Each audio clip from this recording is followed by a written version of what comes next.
Buen día, bienvenida a este programa. En la Ley de Eficiencia Económica y Generación de Empleo vigente desde el año pasado, se establecen beneficios tributarios para los contribuyentes que generen incremento de plazas de trabajo a jóvenes entre 18 y 29 años de edad, a más de un mes de vigencia de esta ley referida. ¿Cómo van los registros de contratos juveniles en su ministerio? Muy buenos días, un saludo para usted y para la audiencia de este importante medio de comunicación. Los registros hasta el día 17 de enero del año que decurre, considerando el mes de diciembre, finales de diciembre, nos arrojan en el Ministerio de Trabajo una inscripción de 21.000 contratos de trabajo comprendidos entre los 18 y 29 años de edad, lo cual significa que la ley en este momento ya que está en vigencia tiene una aplicación directa, y hemos conversado con el sistema de rentas internas para los respectivos cursos. El primer curso se realizó la semana pasada a fin de que la ciudadanía y también todo el sector que contrata a los jóvenes comprendidos en estas edades puedan hacer las deducciones tributarias que la ley les ampara. Las deducciones se realizarán para el año 2025, pero nosotros estamos trabajando ya con el sistema de rentas internas para el cruce de la información directa. Señora ministra, en las últimas semanas ha existido malestar de los empleadores y trabajadores por problemas existentes en la plataforma digital del Ministerio de Trabajo, sistema SUT. La pregunta es si esto qué fue lo que aconteció y sobre todo si ya está resuelto este problema de forma total o parcial. Al asumir nosotros el ministerio el día 23 de noviembre, 2 semanas después, toda la plataforma digital del ministerio explotó, se destruyó totalmente. Todo el mes de diciembre y finales del mes y los primeros días del mes de enero se ha trabajado de manera intensa. El Ministerio de Telecomunicaciones tuvo que auxiliarnos, y CNT es la plataforma que tiene 4 niveles de ciberseguridad. Es la única plataforma que tiene estos niveles tan altos en el Ecuador. Entró a operar con nuestro ministerio.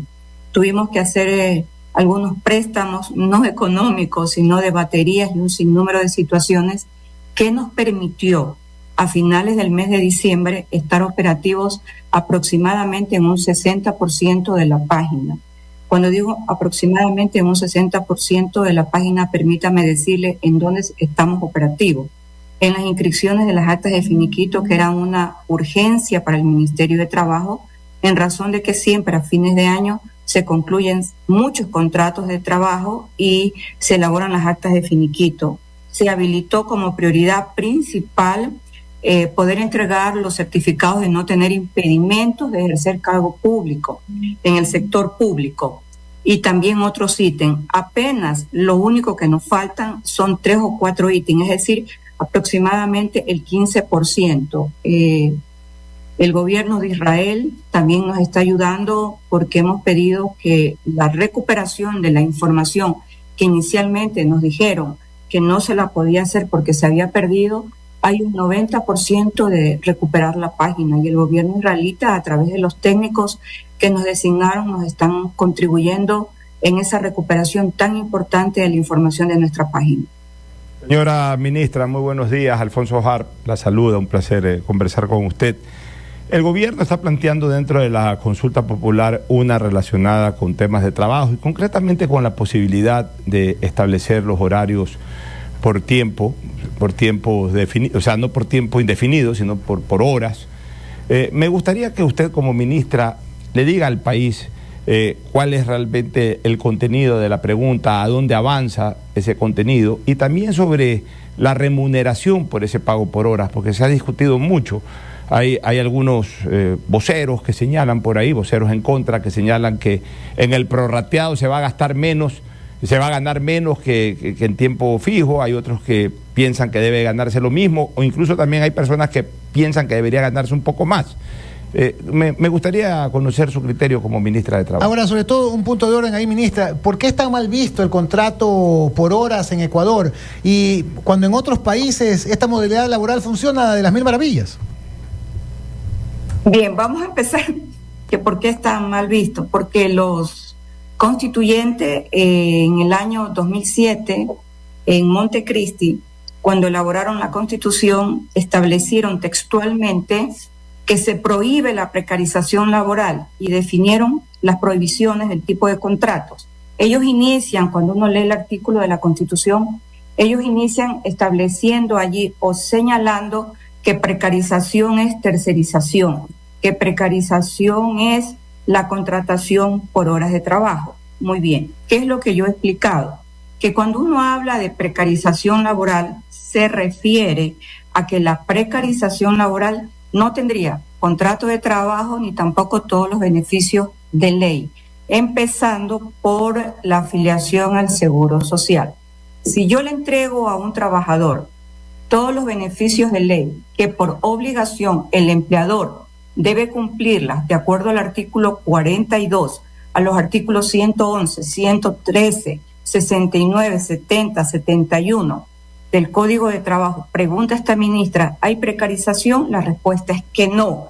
Yo entiendo lo que los constituyentes hicieron, porque cuando comienzan a desarrollar el tema de la precarización laboral, ellos la primera precarización laboral que identificaron fue la tercerización laboral, que en efecto fue una crisis laboral que existió en ese momento. Pero si yo tengo todos los requisitos que la ley obliga al empleador a cumplirla y cumplo además con un mandato constitucional que es tener derecho al trabajo. Pregunta la ministra, ¿hay precarización laboral? No, porque el contrato va a estar inscrito ante este Ministerio de Trabajo y nosotros hacemos las inspecciones.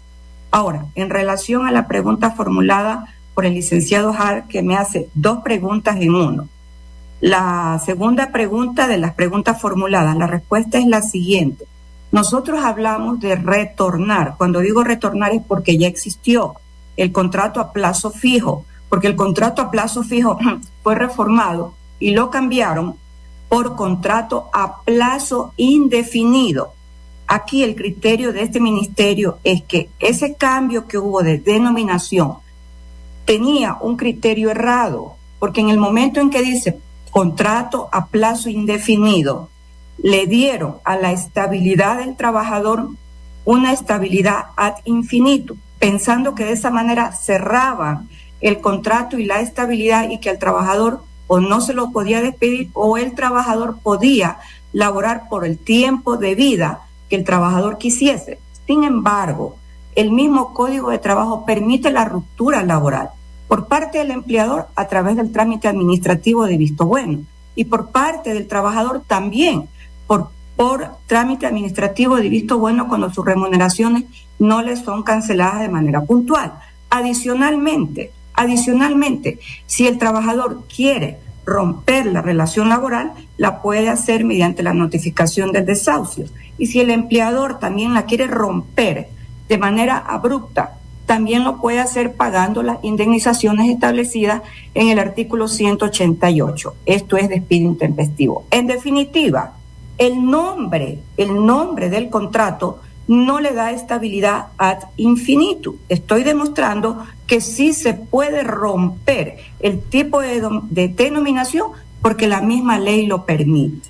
¿Por qué pensamos que es necesario retornar al contrato a plazo fijo? No solamente porque existió ya en el Ecuador, sino porque el contrato a plazo fijo le permite a usted manejar circunstancias, hechos exteriores en la relación laboral y también hechos interiores o subjetivos del mismo trabajador. Permite además una dinámica en el proyecto. Si usted tiene un proyecto de emprendimiento, la dinámica de la economía le permite ver cómo ésta se va desarrollando. Es decir, nosotros en situaciones como las que vivimos internamente, no está garantizado un trabajo de emprendimiento, que son los trabajos que más fracturas han tenido. consideramos que es necesario retornar al contrato a plazo fijo. Bien, en relación al cálculo, ¿qué es lo que sostiene el Ministerio de Trabajo? Nosotros sostenemos lo siguiente. La ley en efecto establece que el salario básico unificado se lo debe dividir para 240 horas que comprenden todo el mes. Si yo lo divido para 240 horas, esta ministra ha señalado cuál es el resultado. El resultado es de menos de $2. Pero ¿cuál es el cálculo más beneficioso que toma el Ministerio de Trabajo en consideración que el trabajo por hora es una jornada especial? No es una jornada de 5 horas, sábado, domingo, descanso, 30 días para el cálculo. Entonces, la ministra toma 5 días a la semana por 840, 40 por 460. En derecho laboral, yo tengo que ajustar qué es lo más beneficioso para el trabajador. Además, tengo un principio jurídico que me dice, cuando tenga duda, aplique lo más beneficioso para el trabajador. Así como existen otras leyes de carácter social. La ley del consumidor también me obliga a mí a inclinar siempre la decisión a favor del consumidor. Pero bien, la ministra dice, lo vamos a dividir para 160 horas. Esas 160 horas divididas me da un resultado que en la ponderación numérica, en el redondeo, me llega a $2.88. ¿Cuál es el cálculo que tenemos que nosotros agregar? Todos los proporcionales de los décimos. 13º, 14º, vacaciones y también el aporte patronal. Nosotros allí llegamos a una hora de 3,79. Si yo lo redondeo porque me pasa los 50 centavos, 3,79, yo llego a 3,88. Esta sería la base, pero aquí yo quiero hacer un agregado que es importante. El artículo 55 del Código de Trabajo me dice que si usted trabaja en horas suplementarias, es decir, aquellas que van desde las 5 de la tarde hasta las 12 de la noche, y en horas extraordinarias, de 12 de la noche a 8 de la mañana, y sábado y domingo, habrán recargos. En la primera del 50% sobre el valor hora, y en la segunda el 100% sobre el valor hora. Digo, un joven estudiante universitario que va a trabajar sábado y domingo, puede trabajar las 8 horas, sábado y domingo. ¿Cuánto va a ganar la hora del día sábado y del día domingo? Va a ganar 3,88 multiplicado por 2. Esa va a ser la hora de su jornada laboral porque la trabaja en hora extraordinaria, de acuerdo a lo que dice el Código de Trabajo. Ministra, buenos días. María Sol Pons le saluda, bienvenida a Punto de Orden. Este tema del contrato por horas ha sido totalmente satanizado en el pasado, como usted bien lo establecía, cuando se acuñó el tema de la precarización laboral. Cuando se desglosa el costeo, que también lo ha reportado el diario El Universo en detalle, este salto de 2,88 a 3,88 y luego el aumento pues de la hora premium, por decirlo así, que sábado y domingo, que siempre ha costado más la hora extra que la hora regular laboral. Uno se pregunta ¿por qué habría de incluirse el ítem de vacaciones en un costo de trabajo por hora, siendo que es una persona que trabaja exclusivamente horas y no está, digamos que las vacaciones, inclusive para la gente que factura por independiente, no están incluidas en servicios? Es decir, ¿cuál sería la distinción desde el ministerio en cuanto, porque, digamos, se siente una hora ya pesada, porque tiene la contribución al IES, la contribución de seguridad social, el horario de vacaciones, el 14º y el 13º. Es decir, ¿por qué incluir en esa hora? ¿Está usted repeliendo el tema de precarización laboral? ¿O qué tipo de conceptos están utilizando al hacer todo este incremento? Porque al final, si estamos hablando de una hora, de un trabajo por hora, de un sábado de $8, es bastante alto. Porque serán jornadas muy especiales. Es probable que el joven, sea hombre o sea mujer, que va a trabajar un día sábado y día domingo, vaya a tener un contrato de temporada.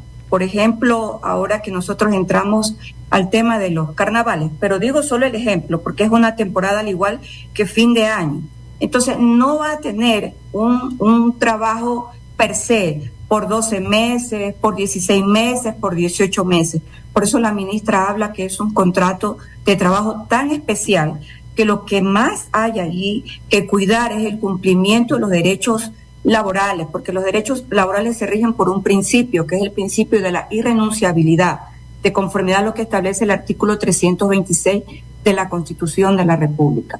Lo importante es el retorno a este tipo de modalidad de trabajo, que en el Ecuador sí se encuentra contenida como jornada parcial. Nosotros ya la tenemos como jornada parcial, pero este primer cálculo que el ministerio le ha entregado a la ciudadanía para el debate, y yo me alegro, me satisface que la ciudadanía comience a debatir de números. Yo sé que es un poco complicado y un poco complejo porque de hecho no nos gustan los números.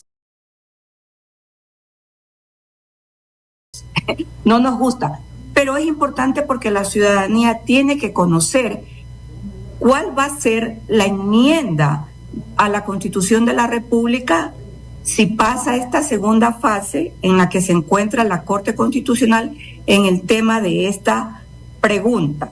Pero por cierto, este cálculo que ha realizado el ministerio y que lo replica de manera muy puntual el diario El Universo después de la entrevista que nosotros concedimos como Ministerio de Trabajo, no va a ser el mismo valor, por ejemplo, para un profesor universitario. Un profesor universitario, si tiene evidentemente el título de maestría, gana $50 la hora. Si tiene su título de PH, tiene un recargo. Allí nosotros como ministerio tenemos la inmensa responsabilidad de emitir el acuerdo ministerial con los valores determinados de acuerdo al tipo de trabajo que va a realizar. Así como todos los años el ministerio emite el salario básico unificado. Ese es el primer acuerdo para establecer el salario básico unificado que va a regir al año siguiente. Pero acto seguido, el ministerio emite la tabla sectorial.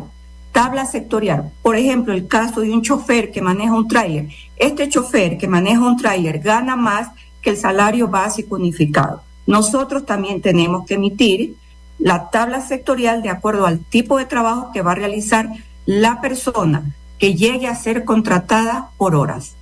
Me da mucho gusto escuchar su desglose y particularmente el conocimiento de la causa. Lo único que yo quisiera encomendarle desde simplemente la ciudadanía es que si no se genera más empleo, no necesariamente es porque no se quiere, sino porque justamente emplear a las personas, el costo de la formalización del empleo es muy alto y termina por repercutir en el performance de todos los negocios o todas esas actividades económicas que se quieren emprender. Al final la gente termina por hacer 3 o 4 funciones para no tener ese alto costo. Si el costo por hora va a terminar igual, digamos, inflado o no a un costo que el mercado lo pueda asumir o asimilar de manera fácil, entonces el contrato por hora va a quedar simplemente en un lindo escrito, en un papel, y la informalidad va a continuar rampeando en la calle y eso no se va a reflejar en un incremento del empleo adecuado. Usted identifica ahí 2 pilares y me alegra su pregunta. La una, la informalidad.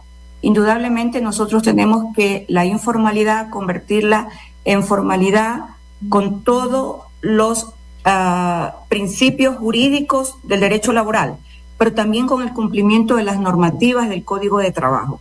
Eso en relación a la informalidad. Y en relación a la formalidad, déjenme decirles algo. El trabajo por horas evita las ilegalidades. Yo he presenciado personas durante muchísimo tiempo que son contratadas de manera ilegal. Y cuando digo ilegal, no me refiero a actividades ilícitas, no. Me refiero a las ilegalidades porque no se cumplen con las formalidades que establece la ley. Es preferible un trabajador que tenga todas las formalidades legales y que tenga derecho también al seguro social. Es necesario también al seguro social darle mayores ingresos, y nosotros cuando hablamos del contrato por hora nunca pensamos en el seguro social para sus ingresos. porque el Seguro Social ha sido devastado. Y aquí hay un punto cuando yo hablo de cómo al Seguro Social se le fueron restando valores intrínsecos o naturales de aportación. Me refiero a los aportes que mensualmente ahora son entregados al trabajador, que hacen relación al fondo de reserva, cuando estos valores del fondo de reserva siempre iban a la seguridad social. Pero eso es otro tema y en cualquier momento lo podemos conversar. Ministra, yo en lo personal, y voy a pronunciarme al respecto, yo estoy totalmente de acuerdo con que se establezca el contrato por horas. ¿Por qué? Porque primero es una puerta abierta al ejercicio de un derecho fundamental, que es el derecho al trabajo. Ese es el derecho macro.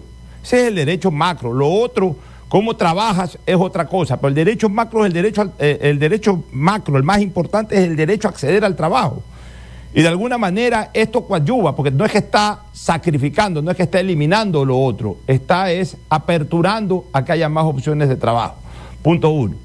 Punto 2, el que trabaja por hora va a tener un ingreso superior, claro, sin contar con la, entre comillas, estabilidad de largo y que en algún momento de una liquidación tener unos ingresos adicionales, pero va a tener a la larga por el trabajo por hora, va a tener un ingreso superior a que si fuera un trabajador con contrato indefinido.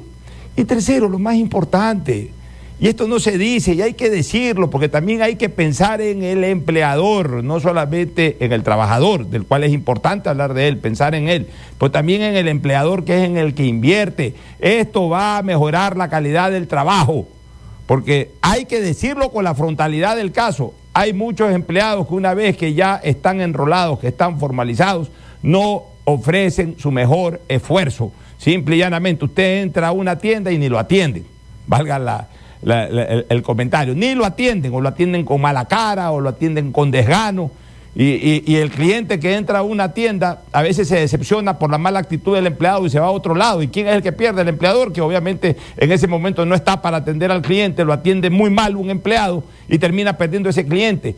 Y entonces después no hay cómo deshacerse de un mal empleado. Acá hay la posibilidad de que el que entra a trabajar con ganas, a ganarse el centavo que se está ganando por hora. Y así mismo, si hace un buen trabajo, el empleador va a ser el más contento y lo va a mantener todo el tiempo que pueda. O sea, hay que decir también las cosas como son, señora ministra. Sí, yo estoy de acuerdo con usted y hago mías sus palabras. Primero, nosotros tenemos un derecho que es un derecho primario en el desarrollo de una persona. Cuando hablo del desarrollo, es la integralidad del ser humano, que es el derecho al trabajo. Yo pienso, como conclusión, que se le dio la espalda a los jóvenes. No se proyectó el trabajo para los jóvenes. Nosotros tenemos una constitución que tiene una vigencia de más de 20 años. Y yo pregunto si hubo un diseño para incorporar a la masa de los jóvenes al sector productivo del Ecuador. La respuesta es que no. Si hubo un diseño para que nuestros jóvenes, que día a día han ido incrementándose en el Ecuador en el desempleo y han sido la mayoría de ellos presas fáciles de los actos ilícitos y delictivos, y muchos de ellos han tenido que ir a las cárceles. Si hubo un diseño para ellos, para su ingreso a las universidades y a los centros de estudio superior, yo diría que no. Se les dio la espalda cuando se institucionalizó el famoso examen Quiero ser bachiller, que ni el nombre correspondía a la realidad cuando ya ellos eran bachiller. Se les cerró las puertas en las universidades públicas. Esa es la triste realidad que ha habido en el Ecuador. Y a mí, en lo personal, no solo que me apena, me indigna, porque esta ha sido una responsabilidad que no se la ha asumido con la suficiente valentía y en cumplimiento de la misma Constitución. El trabajo dignifica, permite el desarrollo del ser humano, genera alegría y déjeme decirles, también genera felicidad.